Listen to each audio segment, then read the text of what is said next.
ಇದ್ರದ್ದೇ ಒಂದು ಕಥೆ ಇದೆ ಆ್ಯಕ್ಚುಲಿ. ನಾನು ಆ್ಯಕ್ಚುಲಿ ಆ ಟೈಮಲ್ಲಿ ಒಂದು ಫೀಚರ್ ಲೆಂತ್ ಫಿಲ್ಮ್ ಮಾಡಬೇಕಂತ ರೆಡಿ ಇದ್ದೆ ನಾನು. ಆ ಟೈಮಲ್ಲಿ ಅಕ್ಷಯ್ ಅಂತ ನನ್ನ ಫ್ರೆಂಡು ಬೆಳಗಾಂನವರು, ಅವ್ರ ಜೊತೆನೇ ಸಿನಿಮಾ ಮಾಡಬೇಕು ಅಂತ ಒಂದು ಮಾತುಕತೆ ಆಯಿತು. ಅವ್ರ ನಿರ್ಮಾಪಕರು ಏನಂದರು, ನೀವು ಒಂದು ದೊಡ್ಡ ಸಿನಿಮಾ ಮಾಡೋಕ್ಕೂ ಮುಂಚೆ ಒಂದು ಶಾರ್ಟ್ ಫಿಲ್ಮ್ ನೀವಿಬ್ಬರು ಟ್ರೈ ಮಾಡಿ, ನಿಮ್ಮಿಬ್ಬರದ್ದು ಕೆಮಿಸ್ಟ್ರಿ ಹೆಂಗಿರುತ್ತೆ ಅಂತ, ಅದ್ರ ಮೇಲೆ ನೋಡ್ಕೊಂಡು ಒಂದು ಸಿನಿಮಾ ಮಾಡೋಣ ಅಂತ ಹೇಳಿದರು.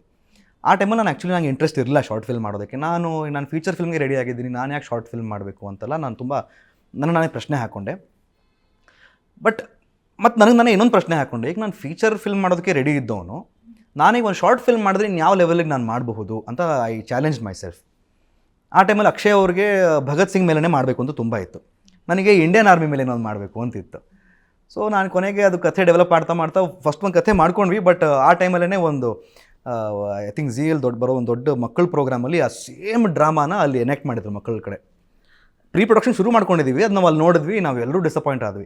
ಆ ಇಮಿಡಿಯೇಟ್ ನೆಕ್ಸ್ಟ್ ಒಂದು 2 ನಿಮಿಷದಲ್ಲೇ ಇನ್ನೊಂದು 1 ಲೈನ್ ಕತೆ ಹೊಡಿತು ನನಗೆ, ಆರ್ಮಿ ಮತ್ತು ಫ್ರೀಡಮ್ ಫೈಟರ್ಸ್ದು. ಅಲ್ಲಿಂದ ಅದು ಶುರುವಾಗಿ ಸಣ್ಣ ಬಜೆಟಲ್ಲೇ ಶುರು ಆಗಿದ್ದು, ಅದು ಹೋಗ್ತಾ ತುಂಬ. ಬಟ್ ಆ ಥರನೇ ವಿಜುವಲ್ಸು ಬಂತು, ಕಥೆನೂ ಆ ಥರನೇ ನರೇಷನ್ ಆಯಿತು, ಕ್ಲೈಮ್ಯಾಕ್ಸ್. ಸುಮಾರು ಜನ ಆ್ಯಕ್ಚುಲಿ ಆ ಶಾರ್ಟ್ ಫಿಲ್ಮ್ನ ನೋಡಿಲ್ಲ ಇನ್ನು. ಯಾಕೆ ಅಂತಂದರೆ ನಾವು ಅದನ್ನು ಪಬ್ಲಿಕಲ್ಲಿ ಬಿಟ್ಟಿಲ್ಲ, ಒಂದು ವೆಬ್ಸೈಟ್ ಮುಖಾಂತರ ಬಿಟ್ಟಿದ್ವಿ. ಆ ಟೈಮಲ್ಲಿ ಯಾರು ನೋಡಿದಾರೋ ಅಷ್ಟೇ. ಹೋಪ್ಫುಲಿ 2018 ಮಾಡಿದ್ದು ಶಾರ್ಟ್ ಫಿಲ್ಮ್ ಈಗ ಇನ್ನೊಂದು ಸ್ವಲ್ಪ ದಿವಸದಲ್ಲೇ ಬರ್ಬೋದು ಹೊರಗಡೆ.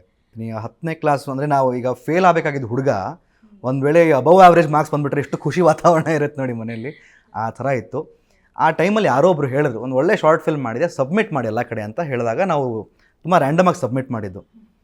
ರಿಸಲ್ಟ್ ಅನೌನ್ಸ್ಮೆಂಟ್ ದಿವಸ ಸುಮ್ಮನೆ ಹಾಕೊಂಡು ಕೂತಿದ್ದೀವಿ. ಆ್ಯಂಡ್ ಫಸ್ಟ್ ಕ್ಯಾಟಗರಿನೇ ನಮ್ಮದು ನಾನ್ ಫೀಚರ್ ಫಿಲ್ಮ್ದಿತ್ತು. ಫಸ್ಟ್ ಹೆಸರು ಹೇಳಿದ್ದೆ ನಂದು ಆ ಟೈಮಲ್ಲಿ ಅವತ್ತು.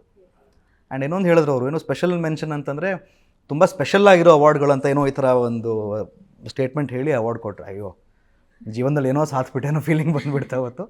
ಬಟ್ ಅವಾಗ ಗೊತ್ತಾಗಿದೆ ಅದೊಂದು ಜವಾಬ್ದಾರಿ, ಅದು ಸಾಧನೆ ಅಲ್ಲ ಅದು.